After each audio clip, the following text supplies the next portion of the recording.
శ్రీ గురుభ్యో నమ. ఓం నారాయణ ఆదినారాయణ. అవధూత లీల అధ్యాయం 8 అమృత వాక్కు. లైక్ చేయండి, షేర్ చేయండి, సబ్స్క్రైబ్ చేయండి. ఆ పరమాత్మ యొక్క దివ్యశక్తే ఈ విశ్వంలో అన్ని రూపాలు ధరించింది. ఆ శక్తే మన శరీరంలో కూడా పనిచేస్తుంది. అది సక్రమంగా పనిచేస్తే మనం ఆరోగ్యంగా ఉంటాము. మన పూర్వకర్మలను అనుసరించి ఆ శక్తి మనలో అస్తవ్యస్తంగా పనిచేస్తుంది. అదే రోగానికి కారణం. మహనీయులలో ఈ శక్తి వారి తపో ప్రభావం వలన ఎంతో శక్తివంతంగా పనిచేస్తుంది.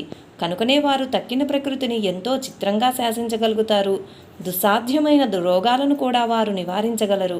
అట్టి సహాయాన్ని పొందిన ఆర్తులు వారి ఎడల కృతజ్ఞతాభావంతో భక్తి విశ్వాసాలను పెంపొందజేసుకుని ధర్మ మార్గంలో నడుస్తారు. భగవంతుడు ఉన్నాడన్న విశ్వాసం పచ్చి లౌకికులైన మానవులకు ఎలా కలుగుతుంది? అలాంటి విశ్వాసాన్ని కలిగించి మానవాళిని ధర్మపథంలో నడిపించాలనే మహనీయుల తపనే ఇట్టి లీలలకు కారణం. పిచ్చి వెంకయ్య అనే బిరుదు పోయి భగవాన్ శ్రీ వెంకయ్య స్వామి అనే బిరుదు వచ్చింది శ్రీ స్వామివారికి. ఎక్కడైనా జంతువుల్లో దొమ్మ, నెరిని జబ్బులున్నా, మనుషులకు కలరా, మసూచి వంటి వ్యాధులు వచ్చినా ఆ గ్రామం తరపున ఒకరిద్దరొచ్చి శ్రీ స్వామివారికి తమ బాధలు నివేదించేవారు. శ్రీ స్వామివారు ఆశీర్వదించి సాంబ్రాణి, దారం ఇచ్చి పశువులన్నింటినీ మందగా తోలి పొగయించేవారు. ఆ గ్రామంలో పశువులు కానీ మనుషులు కానీ చనిపోయేవారు కాదు. భక్తులను శ్రీ స్వామివారు తేళ్లు, పాముల బాధ నుండి విముక్తులను చేసిన ఉదాహరణలు లెక్కలేనన్ని. నేటికి శ్రీ స్వామివారి సమాధి ప్రదక్షిణములతోనే విషజంతువుల బాధ నివారణ అవుతుంది. అనేక మంది దీర్ఘకాలిక రోగముల నుండి విముక్తులవుతున్నారు. బుజ్జయ్య గారికి మెడపైన రక్తనాళం ఎముక క్రింద ఒత్తుకుని రక్త ప్రసరణ సరిగా లేక ఒళ్ళంతా జల్లు జల్లుమని తిమ్మిర్లు ఉండేవి. మద్రాసులోని రామమూర్తి వగైరా డాక్టర్లు చికిత్స చేశారు, కానీ పూర్తిగా నయం కాలేదు. ఈ బాధను శ్రీ స్వామివారికి విన్నవించగా వారిని వంగమని శ్రీ స్వామివారు తమ స్వహస్తాలతో మెడను స్పర్శించారు. ఆనాటి నుండి వారి బాధ పూర్తిగా నివృత్తి అయింది. సంజీవయ్య గారి అబ్బాయి ఓబయ్య స్వామితోటి చిన్ననాడు ఆడుకున్న స్నేహితుడు. వీరు చాలా కాలంగా ఉబ్బసంతో బాధపడుతున్నారు. వీరు తన జబ్బును గూర్చి శ్రీ స్వామివారికి విన్నవించుకున్నారు. శ్రీ స్వామివారు వీరి శరీరం అంతా తమ అరచేత్తో రుద్దినారు. నాటి నుండి మరలా ఆయనకు ఉబ్బసం రాలేదు. పెనవర్తి వాస్తవ్యులు వల్లపురెడ్డి తులసమ్మకు క్యాన్సర్ వ్యాధి. అమెరికన్ ఆసుపత్రిలో చేర్చారు. డాక్టర్ బేరమ్మ గారు ప్రయోజనం లేదని, రోగి ఏ నిమిషాన్నైనా మరణించవచ్చని చెప్పి వెంటనే ఇంటికి తీసుకుపోమన్నారు. మరో రోజు వరకు ఉంచమంటే కూడా ఉంచకుండా బంధువులు ఆమెను శ్రీ స్వామివారి దగ్గరకు తీసుకొచ్చారు. ఆమెను 3 రోజులు శ్రీ స్వామివారి దగ్గర ఉంచారు. శ్రీ స్వామివారు ఆమెను 3 రోజులు ఇంట్లో ఉంచి తీసుకురండి అని ఆజ్ఞాపించారు. అట్లాగే చేశారు. ఆ వ్యాధి ఏమైందో గాని తరువాత ఆమె సుమారు 20 సంవత్సరాలు నిరంతరం శ్రీ స్వామివారి సేవకు అంకితమైంది. ఈమెను గూర్చి ఒకప్పుడు శ్రీ స్వామివారు, అయ్యో అమ్మ బొమ్మపాటను గదా ఉండేది అని అన్నారు. తులసమ్మను శ్రీ స్వామివారు ఎప్పుడూ అమ్మా అని పిలిచేవారు. బొమ్మపాటు అంటే బ్రహ్మం యొక్క సమీపమని శ్రీ స్వామివారి భావం. అమ్మ అంటే ప్రకృతి మాతకు సంకేతం. భగవంతుని చేత ప్రసాదించబడిన నూతన జీవితాన్ని ఆమె భగవంతుని సన్నిధిలోనే సేవలోనే గడపాలని వారి ధర్మ నిర్ణయం. తులసమ్మ గారికి అంతకాలం శ్రీ స్వామివారి సేవా సాన్నిధ్యాలు ఎందుకు లభించాయో ఒకసారి శ్రీ స్వామియే సెలవిచ్చారు. అయ్యా, అమ్మ మనకు 4 జన్మల నుండి అన్నం పెడుతున్నదయ్యా అన్నారు. అలా ప్రీతితో కొన్ని జన్మలు సద్గురు సేవ చేసిన వారికే నిరంతరమైన సద్గురు సాన్నిధ్యం సేవ లభిస్తాయి. పల్లంరెడ్డి కృష్ణారెడ్డి గారు తరచుగా శ్రీ స్వామివారి దర్శనార్థం రావటం కద్దు. సంఘం గ్రామస్తులొకరు కృష్ణారెడ్డి గారితో కలిసి పిల్ల పెత్తనం కొరకు గొలగమూడి వచ్చి శ్రీ స్వామివారిని చూచాడు. ఏమి స్వామి ఈయన ఇట్లా ఉన్నాడే అనుకుని ఆశ్రమం వద్ద నిల్చున్నాడు. అంతలోనే ఒకరికి తేలు కుట్టి విపరీతమైన బాధతో శ్రీ స్వామివారి దగ్గరకు వచ్చారు. శ్రీ స్వామివారు, అదేం చేస్తుందయ్యా, పోతుంది అన్నారు. మాట మాత్రంతో అతడు ఆ బాధ నుండి విముక్తుడై మామూలుగా నడిచి ఇంటికి పోయాడు. ఇది చూచి పై పెద్ద మనిషికి బుద్ధి వచ్చి భక్తిభావంతో నమస్కరించాడు. ఈయన వెళ్ళిన 5 నిమిషాలకు శ్రీ స్వామివారు, తేలు కుడితే భలే బాధ కదయ్యా అన్నారు. కలిచేడు నర్సారెడ్డి ఎద్దుకు పాము కరిచింది. దానికి కడుపు ఉబ్బి మేత తినక చొంగ కారుస్తుంది. చనిపోయే స్థితిలో ఉంటే దాన్ని బండి మీద శ్రీ స్వామివారి దగ్గరకు తీసుకుపోయారు. శ్రీ స్వామివారు పాము కరిచిన గాయంపై చేయి పెట్టి తమ శ్వాస గట్టిగా లాగి వదిలారు. అంతవరకు మేత తినని ఎద్దు వెంటనే లేచి పేడ వేసి గడ్డి తినడం మొదలుపెట్టింది. స్వామివారి యోగశక్తికి అందరూ అబ్బురపడ్డారు. ఒకరోజు శ్రీ స్వామివారు, నరసారెడ్డికి పాము గండం ఉన్నది, తిరువళ్ళూరు వీరరాఘవస్వామి రక్షిస్తారు అని చీటీ వ్రాయించారు. కొంతకాలం తర్వాత గాది అడుగున కొద్దిగా వడ్లుంటే అవి తీసేందుకు ఒకరోజు రెడ్డి గాదిలోకి దిగాడు. తన కాలికేదో మెత్తగా కప్పలాగా తగిలింది. కాలు మరొక తావుకు మార్చాడు. ఎన్ని తావులకు మార్చినా అట్లాగే తగిలింది. ఏమిటి ఇన్ని కప్పలున్నాయని లాంతరు తెప్పించి చూచాడు. తాను పెద్ద తాచుపామును తొక్కుతున్నట్లు తెలుసుకుని ఒక్కసారిగా బయటకు దూకాడు. పామును కొట్టివేశాడు. తాచుపామును తొక్కినప్పటికీ అది కరవలేదంటే అది కేవలం పూర్వం శ్రీ స్వామివారు వ్రాసిచ్చిన చీటీ ప్రభావమేనని గుర్తించాడు. ఒకప్పుడు గుత్తా నరసమ్మకు మోకాలు నొప్పి చేసి బాధ పెట్టింది. కాలు ముడవలేకపోయింది. శ్రీ స్వామివారి విభూతి పూసినా తగ్గలేదు. స్వామి, మనకు అన్నం వండే నరసమ్మకు మోకాలు నొప్పి చేసి వంచలేకుండా ఉన్నది అని శ్రీ స్వామివారికి చెబితే ఇంకెప్పటికీ రాకుండా చీటీ వ్రాసివ్వండయ్యా అన్నారు. శ్రీ స్వామివారి సేవకులు అలాగే చీటీ వ్రాసి ఆమెకి ఇచ్చారు. అది మొదలు ఆమెకు బాధ పూర్తిగా నివారణైంది. ఒకరోజు శ్రీ స్వామివారు తనకు మంత్రించమని గోల చేస్తున్నారు. ఆరోగ్యంగా ఉన్న శ్రీ స్వామివారు అలా ఎందుకంటున్నారో భక్తులకు అర్థం కాలేదు. కొంతసేపటికి తూపిలి పిచ్చమ్మకు పాము కరిచి శ్రీ స్వామివారి దగ్గరకు తీసుకువచ్చారు. సర్వజ్ఞులైన శ్రీ స్వామివారు తన భక్తురాలి బాధను తొలగించుటకే మంత్రించమన్నారని అందరూ గుర్తించారు. ఏ మందు లేకుండా శ్రీ స్వామివారి విభూతితోనే నయమైంది. గొలగమూడి కరణం సుబ్బారావు గారి భార్య శకుంతలమ్మ గారు చాలా కాలం ఉబ్బసంతో బాధపడుతుండేది. ఎందరో డాక్టర్ల దగ్గర వైద్యం చేయించారు. వేల కొద్దీ డబ్బు ఖర్చు చేశారు. ఈషన్ మాత్రం తగ్గలేదు.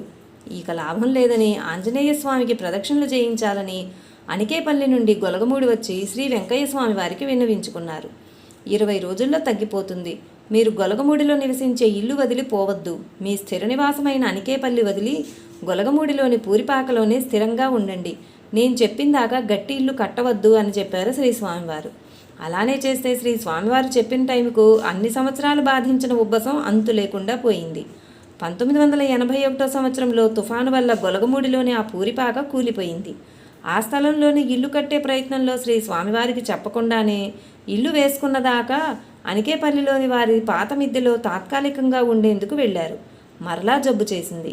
ఈసారి ఆపరేషన్ చేయించవలసి వచ్చింది.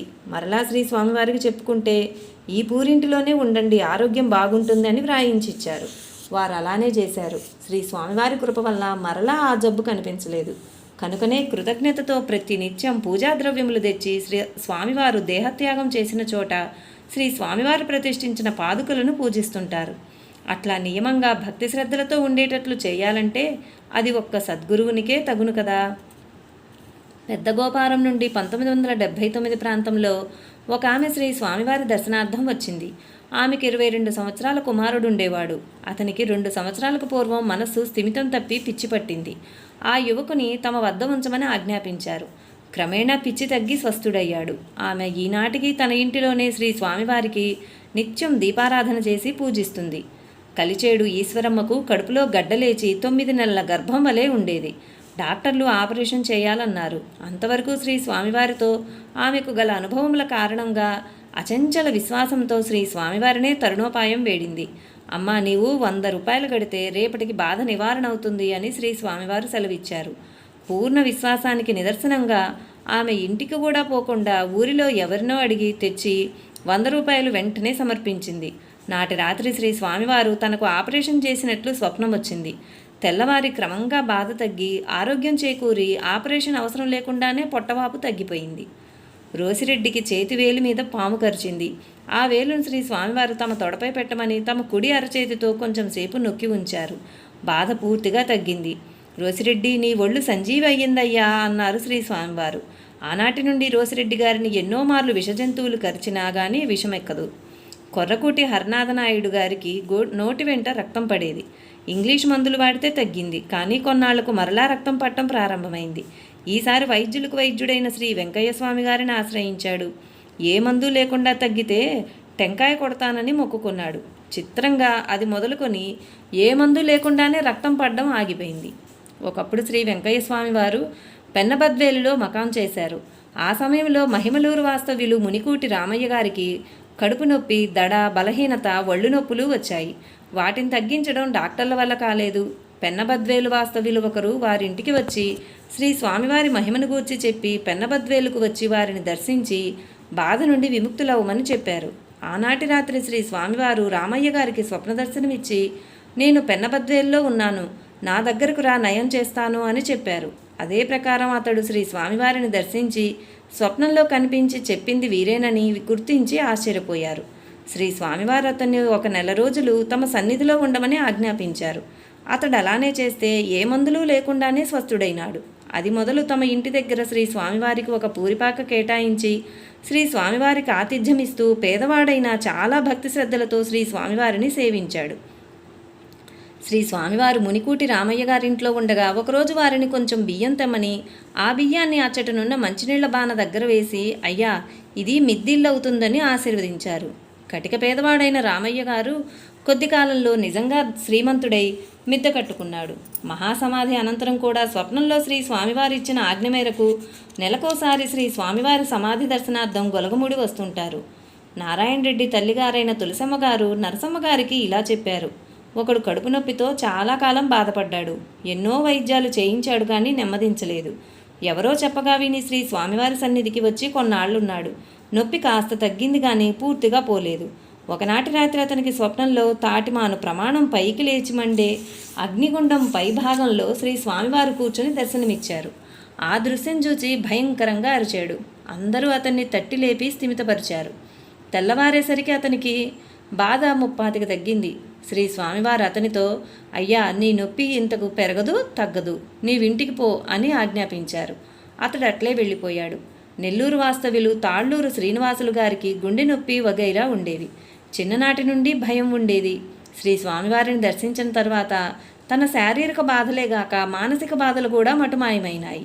కనుకనే ఎల్లప్పుడూ వచ్చి శ్రీ స్వామివారి సమాధిని దర్శిస్తుంటారు. ఒకప్పుడు వీరికి చెయ్యి విపరీతంగా నొప్పి పుట్టింది. వీరి అక్కగారు భార్య మాతుల్లా ఆసుపత్రికి పోవాలని వీరిని తీసుకొస్తున్నారు. శ్రీ స్వామివారిపై అచంచల విశ్వాసం గల శ్రీనివాసులు ఆసుపత్రి దగ్గరకు వచ్చాక, నేను శ్రీ స్వామివారి దగ్గరకు పోతాను, ఈ మందులు నాకు పనిచేయవు అని నేరుగా గొలగమూడిలోని శ్రీ స్వామివారి సన్నిధి చేరాడు. చిత్రంగా బస్సు ఎక్కింది మొదలు నొప్పి లేదు నాకు అనగా రచయితకు. ఒక నెల రోజులు బాధించిన దగ్గు, చలి శ్రీ స్వామివారి దగ్గరకు రావాలని బస్సు ఎక్కింది మొదలు లేకుండా పోవటం శ్రీనివాసులు అనుభవం వల్లనే ఉంది. విశ్వాసం కొండలనే కదిలిస్తుందంటారు. నిజమే కదా మరి. డేగపూడి గ్రామ వాస్తవ్యులు మద్దినేని కామాక్షమ్మ గారు చాలా కాలంగా శ్రీ స్వామివారిని భక్తితో సేవించేది. ఒకప్పుడు ఆమె నడుము నొప్పితో చాలా బాధపడుతూ శ్రీ స్వామివారికి అనేకసార్లు చెప్పింది. అనేక ఆకుపసర్లు పట్లు వేయమని శ్రీ స్వామివారు చెప్పారు. అవి వేసినా నయం కాలేదు. ఒకనాడు శ్రీ స్వామివారికి చెప్పుకుంటే ఎల్లుండికి తీసేసినట్లు బాధపోతుందని చీటీ వ్రాయించారు. ఆ తర్వాత మరలా ఆ నొప్పి రాలేదు. ఒకరోజు శ్రీ స్వామివారి చెంత నిల్చుంటే శ్రీ స్వామివారు, అమ్మా వీరరాఘవులు స్వామి, నీ తమ్ముడు భజన చేసుకో, జబ్బులు రావు, చేప మాంసం తినవద్దు అని సెలవిచ్చారు. వీరి కుమారునికి వివాహమై 10 సంవత్సరములైనా సంతానం లేదు. శ్రీ స్వామివారిని అడిగితే ఆయనకు 3 బిడ్డలు పుడతారని చెప్పారు. ఇన్నాళ్ల వరకు పుట్టలేదు కదా, ఇంకేం పుడతారు స్వామి అంటే, కులంగాని కులం వారు వస్తుంటే ఆపు చేశాను, ఇప్పుడు వెంకటగిరి కోమటోళ్ల పిల్లల్ని వదులుతున్నాను అని వ్రాయించిచ్చారు. అలానే అతనికి కొద్ది కాలానికి బిడ్డ పుట్టాడు. కానీ తల్లికి చనుబాలు లేవు. శ్రీ స్వామివారిని ప్రార్థించారు. రాత్రి స్వప్నంలో శ్రీ స్వామివారు దర్శనమిచ్చి తన కౌపీనం తాడులాగా పేనిచ్చి దానిని తల్లికి తాకించమన్నారు. తెల్లవారి నుండి తల్లికి చనుపాలు పడినవి. ఆనాటి నుండి ఆ కుటుంబమంతా శ్రీ స్వామివారి సేవ చేస్తున్నారు. శ్రీ స్వామివారు తిరిగే రోజుల్లో ముదిగేడులోని తిమ్మారెడ్డి గారింటికి తన బృందంతో వేంచేసేవారు. కోడూరు వెంకమ్మ వాళ్ళు ఎన్ని మార్లు తమ గృహమునకు రమ్మని ఆహ్వానించినా ఇప్పుడు గాదులే అని శ్రీ స్వామివారు దాటేసేవారు. ఒకరోజు రాత్రివేళ వచ్చి శ్రీ స్వామివారు వెంకమ్మ గారింట్లో ఎద్దుల ఘాటిలో కూర్చున్నారు. వెంకమ్మ బావగారు ఎద్దులకు గడ్డి వేయబోయి శ్రీ స్వామివారిని చూచి అందరినీ నిద్రలేపి శ్రీ స్వామివారికి చాపలు పరిచి స్వాగతం పలికారు. అది మొదలు శ్రీ స్వామివారు అప్పుడప్పుడు వచ్చి వారింట్లో ఒక నెల రోజుల ఆతిథ్యం స్వీకరించేవారు. ఒకప్పుడు వెంకమ్మకు ఆకలి లేకుండా పోయి ఏ ఆహారం చూసినా కక్కు వచ్చేది. 5 సంవత్సరముల పాటు బలహీనమై మంచాన పడిపోయింది. ఆమె వయస్సు 20 సంవత్సరాలకు లోపలే ఉంటాయి. ఎందరో డాక్టర్లు, నాటు వైద్యులు, మంత్రగాళ్లు చేసిన ప్రయత్నాలు ఏవీ ఫలించలేదు. శ్రీ స్వామివారు వీరింటికి వచ్చినప్పుడల్లా వెంకమ్మ తల్లి శ్రీ స్వామివారికి విన్నవించేది. కానీ శ్రీ స్వామివారు పెన్నపద్వేల్లో ఉండి వెంకమ్మను తన దగ్గరకు తీసుకురమ్మని జాబు రాయించారు. వారు ఆమెను అలాగే తీసుకువెళ్లారు. శ్రీ స్వామివారిని చూచింది మొదలు ఆమెకు విపరీతమైన ఆకలి మొదలైంది. 1 సేరు బియ్యం అన్నం పెడితే చాలలేదు. 2 సేర్లు బియ్యం వండితే మొత్తం తినేసేది. రాత్రింబవళ్ళు ఈమెను నిద్రపోనీయకుండా శ్రీ స్వామివారు తన చెంతనుంచుకొని వేలిముద్రలు వేయిస్తుండేవారు. 3వ రోజు శ్రీ స్వామివారు ఆమెను బొత్తిగా అన్నం తిననివ్వలేదు. 3వ రోజు రాత్రి ఒక అరటిపండు, పిడికెడు పేలపిండి మాత్రం తినిపించారు. అది మొదలు ఆమెకు ఆరోగ్యం చక్కబడి మామూలు ఆకలి మొదలైంది. శ్రీ స్వామివారు శరీరంతో ఉండగానే వారి సేవలకు అంకితమై నేటికీ వారి సమాధిని భక్తితో సేవిస్తుంది. గౌని పెంచలమ్మ ఆయాసము, దగ్గుతో చాలా కాలంగా విపరీతంగా బాధపడింది. అన్ని వైద్యములు విఫలమైనాయి. ఒకనాడు శ్రీ స్వామివారికి విన్నవించుకుంటే 6 రూపాయలు పెట్టు అన్నారు. ఈమె వద్ద ఆ పైకం లేనందున మారు మాట్లాడక నిల్చున్నది. ఏమమ్మా, జబ్బు పోవాలనుకుంటున్నావా? 1000 రూపాయలు గుండంలో పోతుంది అన్నారు. దానికి కూడా పలక్కుండా నిల్చుంది.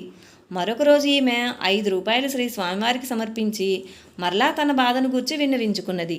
నేను కాదు నీకు బాగు చేసేది, అమ్మ బాగు చేస్తుంది పో అని ఆ 5 రూపాయలు తిరిగి ఆమెకిచ్చి ఆమెను తులసవ్వ దగ్గరకు పంపారు. ఆ విషయం విని తులసవ్వ నవ్వుకున్నది. వారు అప్పుడప్పుడు అట్లాగే చెబుతారు, నిజానికి నీ జబ్బు పోగొట్టారు పో అని చెప్పింది అవ్వ. క్రమేణా 2 వారాల్లో ఆమె బాధ పూర్తిగా తగ్గిపోయింది. ఆ దగ్గు, ఆయాసం మరెన్నడూ కనపడలేదు. పల్లంరెడ్డి కృష్ణారెడ్డి గారికి ఒకే ఒక బర్రె ఉండేది. దానికి జబ్బు చేసి పొట్ట ఉబ్బి చావు బ్రతుకుల్లో ఉంది. శ్రీ స్వామివారిని నమ్ముకున్నందుకు ఈ ఒక్క బర్రెను కూడా చంపేస్తున్నాడే అని బాధపడి పడుకొని నిద్రపోయాడు. స్వప్నంలో శ్రీ స్వామివారు బర్రె దగ్గర కూర్చొని కనిపించారు. మెలకు వచ్చి లేచి బర్రెని చూస్తే నెమరు వేస్తున్నది.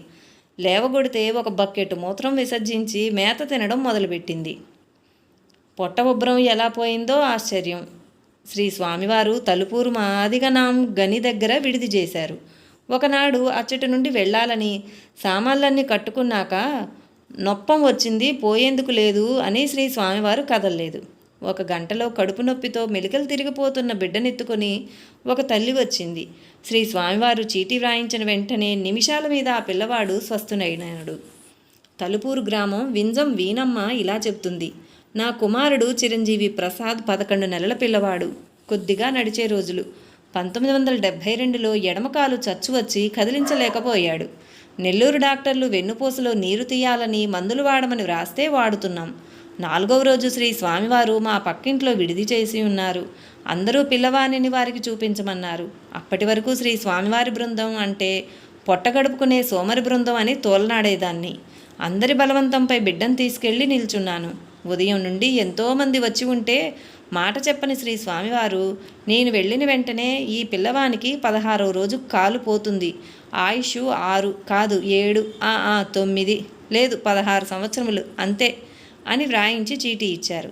నాకు దుఃఖం పొర్లుకొచ్చి ఏడుస్తూ నా బిడ్డను ఈ పాడు ముసలాడి దగ్గరికి ఎందుకు తీసుకొచ్చాను, భలే దీవించాడే అని ఏడుస్తూ వచ్చేశాను.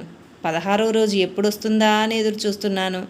ఆ రోజు నిద్రలేస్తూనే నా బిడ్డ పరిగెత్తుకుంటూ నా దగ్గరకు వస్తుంటే నా ఆనందం చెప్పనలవి కాదు. పనంతా వదిలేసి బిడ్డను తీసుకుని భార్యాభర్తలం ఇద్దరం 30 మైళ్ళ దూరంలో గొలగమూడిలో ఉన్న శ్రీ స్వామివారి సన్నిధికి వచ్చి క్షమించమని ప్రాధేయపడి వారికి పొంగలి, టెంకాయ నైవేద్యం సమర్పించి వెళ్ళాం. అది మొదలుకొని నా బిడ్డ ఏ మందు లేకుండా ఆరోగ్యంగా ఉన్నాడు. వాడి ఆయుష్ విషయం కూడా ఏదో తెలియని విధంగా ఆశీర్వాదమేననుకుంటాను. కారణం శ్రీ స్వామివారు చనిపోయే వాళ్లను గూర్చి ఆయుష్ తీరిందని ఎప్పుడూ చెప్పారు. బంతి భోజనానికి పోతాడనో పెళ్లికి పోతాడనో చెప్పేవారు. బిరిజేపల్లి రమణయ్య ఇలా చెప్పారు. రాజపద్మాపుర కాపురస్తుడు ఒక బక్క ఎద్దును సేద్యం కొరకు తోలుకొస్తున్నాడు. ఆ గ్రామ సమీపంలో ఆ ఎద్దు నడవలేక పడిపోయి ఎంత కొట్టినా తోకబట్టి లేవనెత్తినా లేవలేదు. దూరంగా ఉన్న శ్రీ స్వామివారు తమ సేవకుని పిలిచి, అయ్యా, ఈ మార్గాన్నే పోయి ఎద్దును కొట్టే ఆయన్ను కొట్టొద్దని చెప్పు అన్నారు. సేవకుడు వెళ్ళి చెబితే అతడు వినిపించుకోకుండా దాన్ని బాతున్నాడు. అతడు వెనుదిరిగి వచ్చి శ్రీ స్వామికి విన్నవిస్తే శ్రీ స్వామివారు స్వయంగా అచ్చటికి వెళ్ళి ఆ ఎద్దును తాకి లే అన్నారు. దానికి ఆ శక్తి ఎలా వచ్చిందో చివుక్కున లేచి నిలిచింది. అయ్యా, 4 రోజులు బండి కట్టబోకు, తరువాత బాగానే సేద్యం చేస్తుందని ఆశీర్వదించారు. ఆ ఎద్దు బక్కగా ఉన్న కొండంత పని అంతు లేకుండా చేసేది. ఒకరోజు శ్రీ స్వామివారు నెల్లూరు రంగనాయకులపేట దేవాలయంకు వెళ్ళారు. గర్భగుడి మూసే టైం అయినప్పటికీ శ్రీ స్వామివారి ఎడల పూజారులకు గల భక్తి వల్ల గుడి తలుపులు తెరిచి ఉంచి భోజనాలకు వెళ్ళారు. శ్రీ స్వామివారు అచ్చట మాట్లాడిన తీరు చిత్రంగా ఉంది. ఒరేయ్ రంగనాయకులా, పిలిస్తే పలకవేమి? కావరమా? గుడ్లు వర్తేస్తా, జాగ్రత్త. ఏమిటి నీ పద్ధతి? చెప్పినట్లు చేస్తావా లేక పళ్ళు ఓడగొట్టమంటావా? ఏమనుకున్నావు? మనం చెప్పినట్లు వింటాడంట. వచ్చిన పని అయింది, మనం పోదాం పదండి అని అందరినీ తీసుకొని వచ్చేశారు. ఇదే విధంగా పెంచల నరసింహస్వామిని కూడా ఉగ్రులై తిట్టేవారు. శ్రీ స్వామివారి ఆజ్ఞలు వారు పాటిస్తామని మాట చెప్పాక శాంతించి వచ్చేసేవారు. వీరు ఏం ఆజ్ఞాపించారో వారు ఏం చేస్తానన్నారో శ్రీ స్వామివారికే తెలియాలి. శ్రీ వెంకయ్య స్వామి మహారాజుకి జై.